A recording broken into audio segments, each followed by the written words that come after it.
நீங்கள் பார்த்து கொண்டிருப்பது நாட்டுக்கோட்டை நகரத்தார் டிவி. அடுத்து வாழ்த்துரை வழங்க வருமாறு திருமதி நல்லமை ராமநாதன் அவர்களை அன்போடு அழைக்கின்றோம். 15 வயதில் திருமணம், BBA படிப்பு.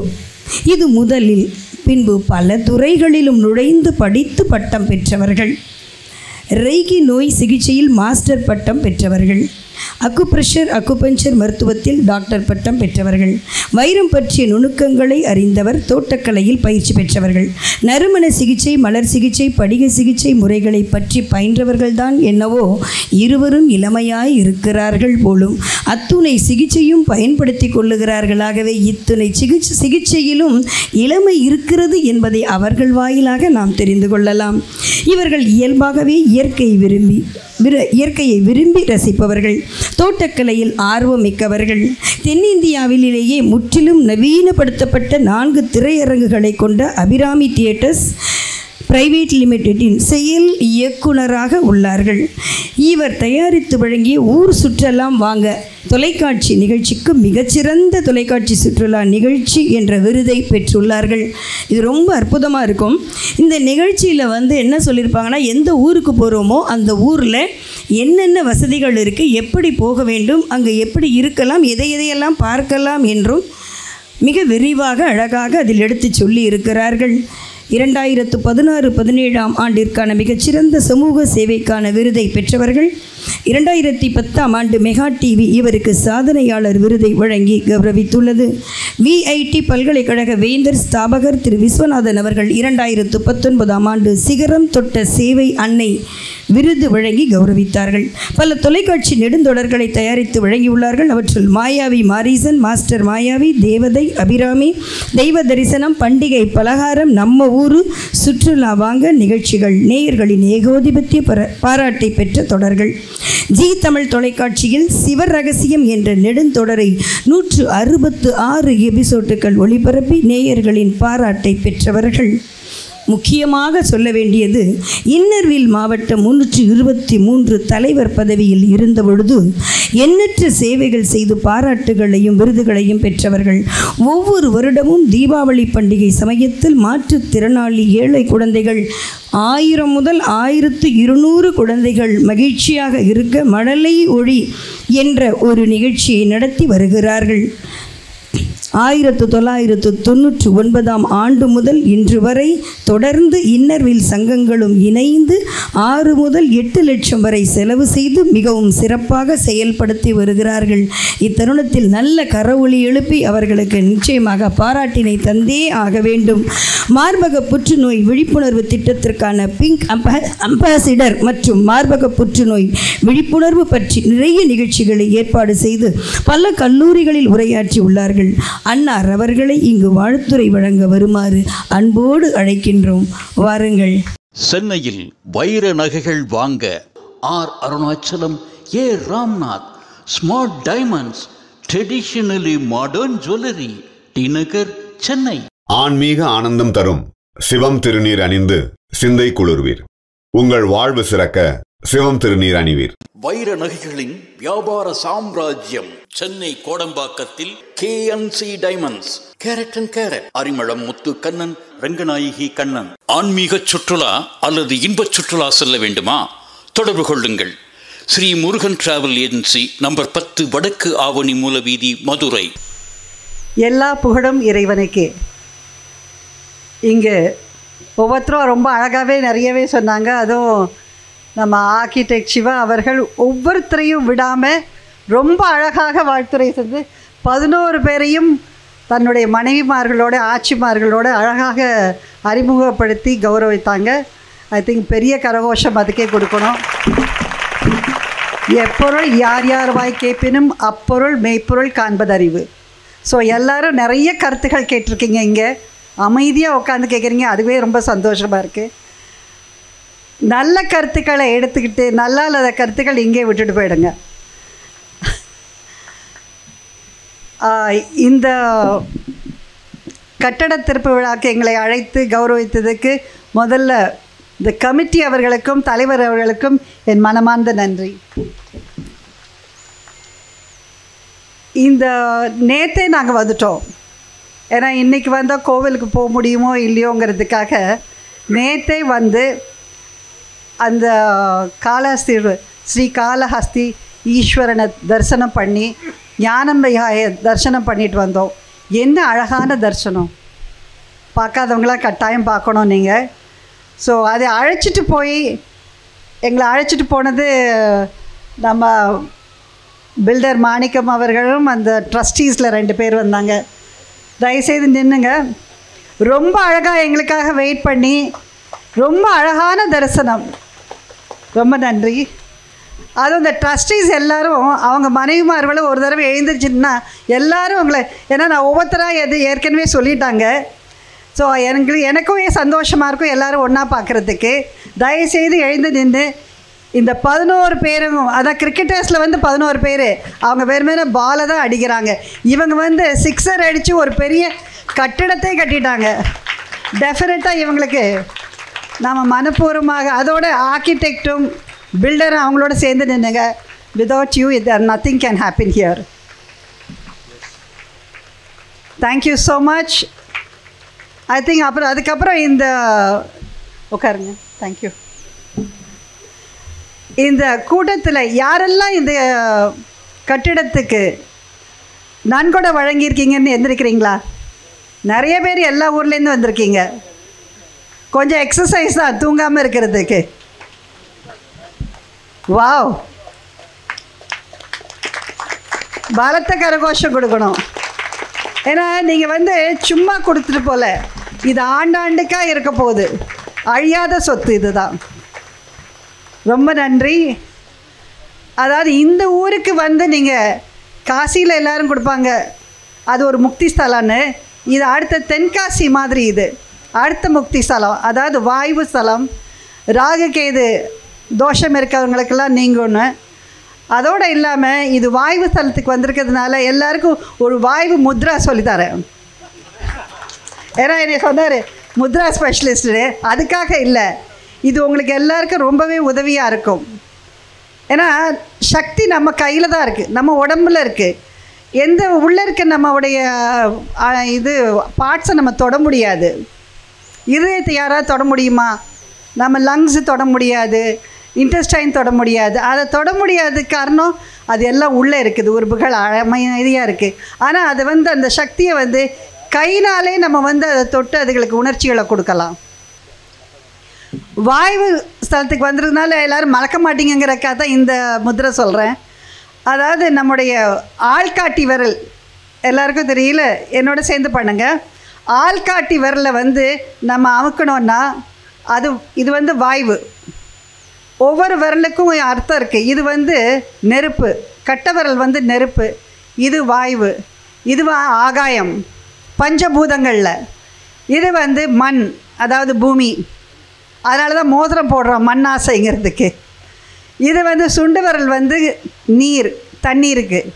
ஸோ எதெல்லாம் உங்களுக்கு ஜாஸ்தி உடம்புல இருக்கோ அந்த ஒரு நினச்சிங்க, அது கட்ட விரலுக்கு அடியில் அமுக்கிட்டிங்கன்னா அது குறைஞ்சிடும். இப்போ வாய்வு ஜாஸ்தி இருக்குது, வாய்வு தொல்லை எல்லாருக்குமே இருக்குது, கேஸ்ட்ரிக் ட்ரபிள் இருக்குது, இல்லாதவங்களே கிடையாது. ஸோ அதை வந்து 2 கைனாலையும் நீங்கள் இப்படி பண்ணிங்கன்னா உங்களுக்கு வந்து வாய்வு தொல்லை இல்லை, டென்ஷன் இல்லை. இதை வச்சு நீங்கள் வந்து அமைதியாக மடியில் வச்சுக்கலாம். இல்லாட்டி ஒரு 20 தடவை ஒரு நாளைக்கு 2 மினிட்ஸ் காலையிலையும் நைட் படுக்க போகிறதுக்கு முன்னாடி பண்ணிங்கன்னா ரொம்பவே உங்கள் உடல் வந்து ஆரோக்கியமாக இருக்கும், டென்ஷன் எல்லாம் இருக்காது. அதோடு உங்களுக்கு இன்னொரு முத்ரா சொல்லித்தரேன். அதாவது மகா சிரசு முத்ரா. அதாவது எல்லாருக்கும் தலைவலி இருக்கும், தலை கனம் இருக்கும், நீர் கோர்த்துக்கும், அது எல்லாருக்கும் இருக்குது இல்லை, தலை சுத்தல் இருக்கும், தலை சரியாக கீழே குமிய முடியாது, தலை பாரமாக இருக்கும். ஸோ அதுக்கு வந்து மகா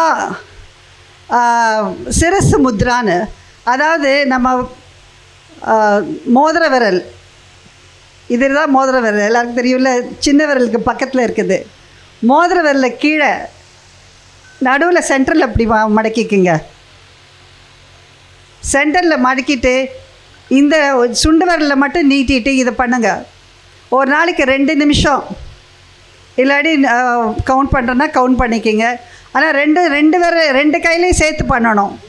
நீங்கள் சும்மா டிவி பார்க்கும்போது பண்ணலாம், பைக் ஓட்டும் போதெல்லாம் பண்ணிடாதீங்க. கார் ஓட்டிகிட்டு நீங்கள் டிரைவராக இல்லாமல் இருந்தீங்கன்னா, பின்னாடி பேக் சீட்டராக இருந்தீங்கன்னா உட்காந்து பண்ணுங்க. யாரோட பேசிகிட்டு இருக்கும்போதும் பண்ணுங்கள். இப்படி பண்ணிங்கன்னா என்னமோ ஆகிப்போச்சுன்னு நினைப்பாங்க. சும்மா மடியில் வச்சுட்டு பண்ணுங்க. ஸோ இந்த மாதிரி நீங்கள் அடிக்கடி பண்ணிங்கன்னா உங்களுக்கு டென்ஷன், தலை பாரம், தலை சுத்தல், அமைதியாக வருவீங்க. யாரையும் கோச்சிக்க மாட்டீங்க, திட்ட மாட்டீங்க, ரொம்பவே அமைதியாகிடுவீங்க.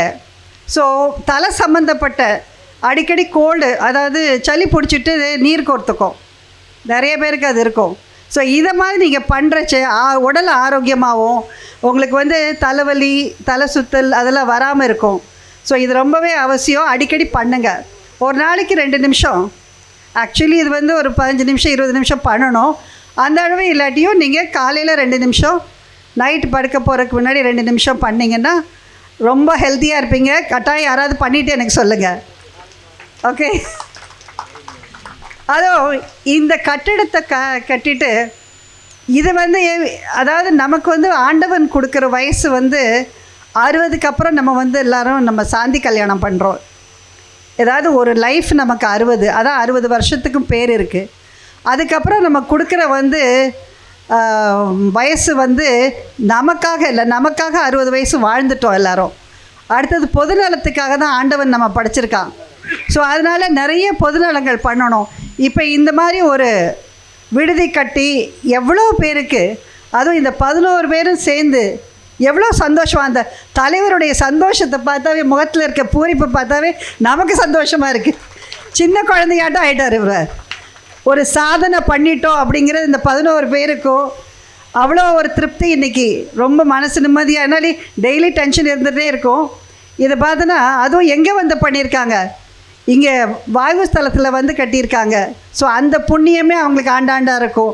11 பேருக்கும் அவங்களுடைய குடும்பத்தாருக்கும் டெஃபினட்டாக அந்த காலாஸ்திர் வரும். இது எந்த தோஷங்களும் வராமல் ஆண்டாண்டுக்கு உங்கள் ஃபேமிலியும் நீங்களும் ரொம்பவே அந்த ஆண்டவன் அருளால் நல்லாவே இருப்பீங்க. நல்ல அருள் கிடைக்கும் உங்களுக்கு டெஃபினட்டாக. ஸோ இது ஒரு அழியாத சொத்தாக நம்ம நகரத்தாருக்கு வந்துச்சு. அவங்களுக்காக இது பண்ணலை, இது பல பேருடைய கைகாரியங்கள் இருக்குது. அதை வந்து ரொம்ப அழகாக பண்ணாங்க. எந்த வேலையும் நம்ம நம்பிக்கையோடு பண்ணோம்னா வெற்றி நிச்சயம். அதுக்கு ஒரு சின்ன குட்டி கதை சொல்கிறேன். ஓகேயா? லவுடா? தேங்க்யூ. நமக்கு வந்து காசி எல்லாருக்குமே தெரியும். காசியில் போய் கங்கையில் குளித்தோன்னா நம்ம பாவமெல்லாம் போயிடும் அப்படின்னு எல்லாருமே நம்புகிறோம். நம்புறீங்களா இல்லையா? பசிக்குதா? அதுவும் அடிக்கடி கை தட்டினீங்கன்னா வந்து அதுவே வந்து உங்களுடைய இது ப்ரெஷர்ஸ் எல்லாமே ஆகி உங்களுக்கு இன்னும் கொஞ்சம் புத்துணர்ச்சி கொடுக்கும். அதுக்காக தான் அடிக்கடி கை தட்ட சொல்கிறாங்க. அது ஒரு எக்ஸசைஸ் தான். சரி, சிவனும் பார்வதியும் அங்கே வந்து ரொம்ப அழகாக வந்து போயிட்டுருக்காங்களா. காசியில் வந்து மேலேருந்து பார்த்துறாங்க. ஆஹா, நம்ம குழந்தைங்கள்லாம் எவ்வளோ நம்பிக்கையோடு இந்த கங்கையில் குளித்து தன்னுடைய பாவங்கள்லாம் போயிடுச்சுன்னு ரொம்பவே சந்தோஷமாக இருக்காங்க அப்படின்னு. பார்வதி சொல்ல, நிஜமாக நீங்கள் நம்புறீங்களா அப்படின்னு. ஆமான்னு. சரி, சோதனை பண்ணி பார்த்துருவோமா அப்படின்னு. சரின்னு 2 பேரும் என்ன பண்ணுவாங்க, சிவன் பெருமான் வந்து ஒரு வயதான முதியவராக மாறி அங்கே ஒரு பள்ளம் இருக்குது. அதாவது கங்கை குளிக்கிறதுக்கு போகிறதுக்கு முன்னாடி இந்த காட்டுக்கு முன்னாடி ஒரு பள்ளம் இருக்குது. அதில் வந்து படுத்துக்கிறாரு உள்ள. பார்வதி தாயார் வந்து ஒரு அழகான பெண்ணாக மாறி அங்கே பக்கத்தில் நின்றுக்கிறாங்க. அப்போ போகிற வரவங்கள்ட்ட எல்லாம் கேட்குறாங்க, ஐயோ என்னுடைய கணவர் வந்து குழிக்குள்ளே விழுந்துட்டார், யாராவது ப்ளீஸ் தூக்கி விட்றீங்களா, தூக்கி விட்றாங்க. எல்லாரும் பார்வதி தாயாருடைய அழகை பார்த்து அப்படியே மயங்கிடுறாங்க. இவ்வளோ அழகான பெண்ணுக்கு இப்படி ஒரு முதியோர் கணவரா அப்படின்னு.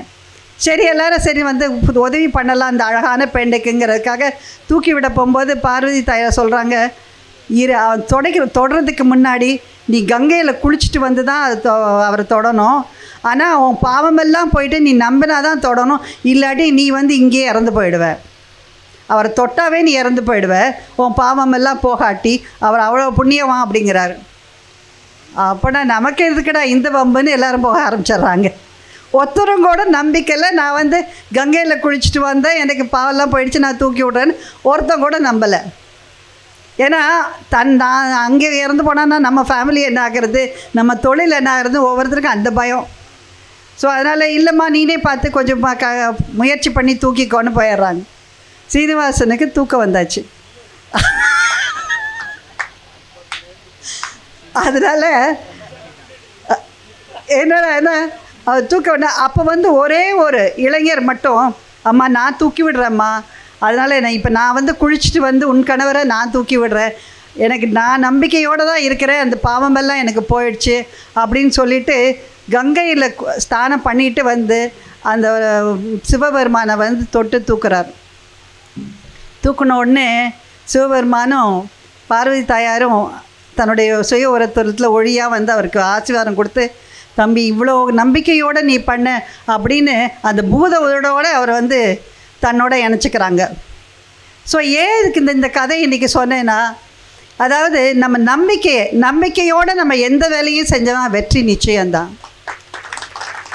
அது இந்த 11 பேரும் ஒன்றா சேர்ந்து நம்பிக்கையோடு இந்த விடுதியை எந்த காலத்துலேருந்து இது இருந்த நகரத்தாருக்கு எல்லா இடத்துலையும் விடுதி இருக்குது, இங்கே கட்டணும்னு சொல்லி இதை வந்து ஒரு உண்மையை ஆக்கியிருக்காங்க.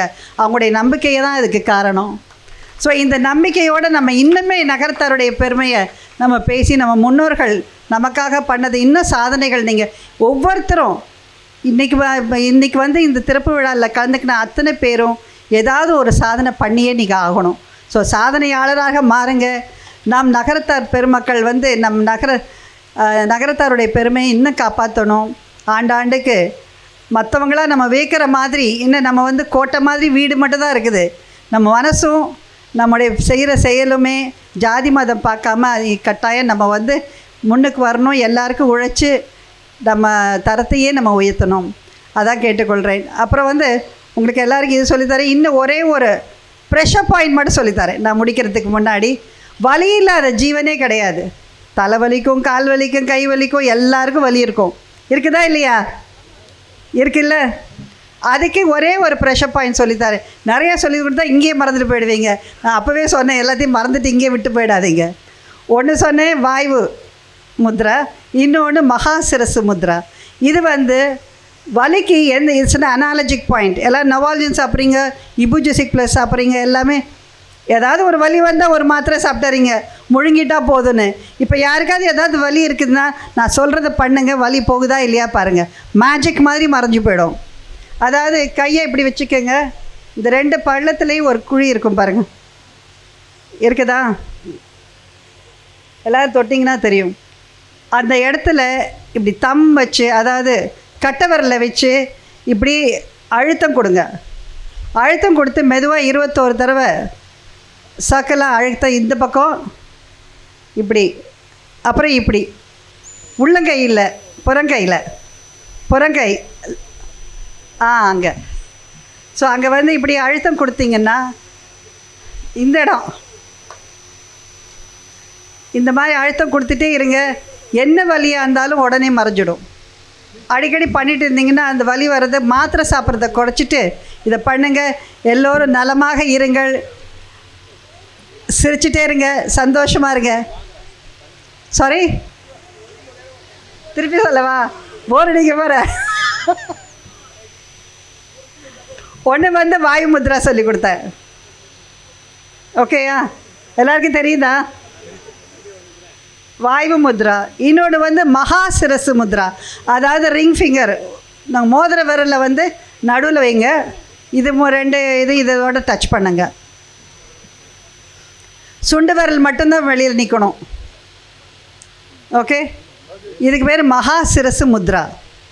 அப்புறம் வந்து இந்த இடத்துல ப்ரெஷர் பாயிண்ட் நீங்கள் கொடுத்தீங்கன்னா என்ன வலி இருந்தாலும் உங்களுக்கு உடம்புல கேட்கும். தலைவலி, கால்வலி, இல்லை எந்த உடம்புல எந்த இடத்துல வலி இருந்தாலும் நீங்கள் ஒரு 2 நிமிஷம் 5 நிமிஷம் டெய்லியே மெடிடேஷன் பண்ணிங்கன்னா ரொம்ப நல்லது. யாருக்கும் கோச்சிக்க மாட்டீங்க, சண்டை போட மாட்டீங்க, சிரிச்ச முகத்தோடு இருப்பீங்க, எப்போவுமே இளமையாக இருப்பீர்கள். இளமையின் ரகசியம் எங்கே அவங்க ஆச்சி? யாரும் சண்டை போடாமல் இருந்தீங்கன்னாவே இளமையாக இருப்போம். மற்ற பற்றி புறம் செல்றதையும் விட்டுட்டு நம்ம அடுத்த என்ன காரியம் என்ன பண்ணணும் அப்படின்னு நீங்கள் நினச்சிட்ட பாசிட்டிவ் எனர்ஜி இருக்க உங்களை சுற்றி இருக்க ஆரோ வந்து சுத்தமாக ஆகிட்டே இருக்கும். சுத்தமாக முகம் பிரகாசமாகும், சுறுசுறுப்பு தானாகவே வரும். அதனால் நலமாக இருங்கள், சந்தோஷமாக இருங்கள். உங்களிடமிருந்து விடைபெறுகிறேன். நன்றி, வணக்கம்.